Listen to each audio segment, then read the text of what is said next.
Ever wondered why popular Python libraries have names like Celery and Beautiful Soup?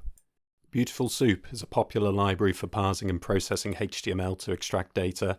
The library was started back in 2004. Its name comes from a poem, Beautiful Soup, from Alice in Wonderland, sung by the Mock Turtle. The name is a play on tag soup. Tag soup refers to HTML that's structurally or semantically incorrect. Web browsers over the years have been lenient and have accepted and corrected invalid syntax and structure. The logo for Beautiful Soup has a ladle, which you use to fish things out of the HTML soup. Beautiful Soup makes your HTML beautiful, or at the very least, workable. G-Unicorn is Green Unicorn, and is one of the most popular Python web servers.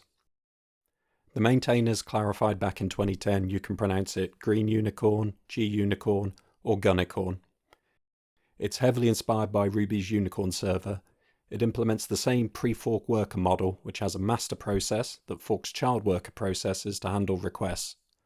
This means requests are handled in isolation, we have multiple processes in case a worker fails, and it allows you to take full advantage of your CPU using these forked workers to spawn multiple Python instances.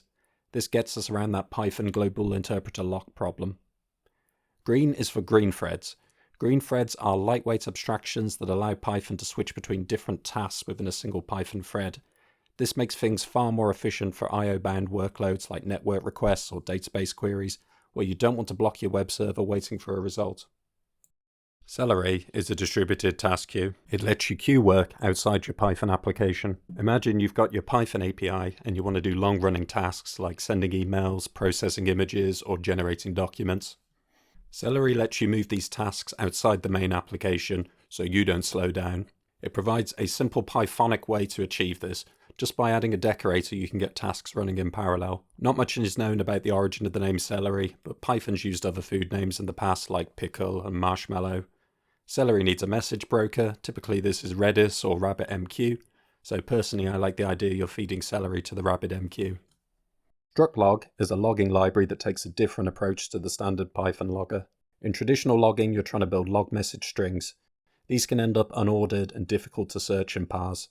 In StructLog, you instead push dictionaries as your log messages and use formatters to build easy to read, more searchable logs.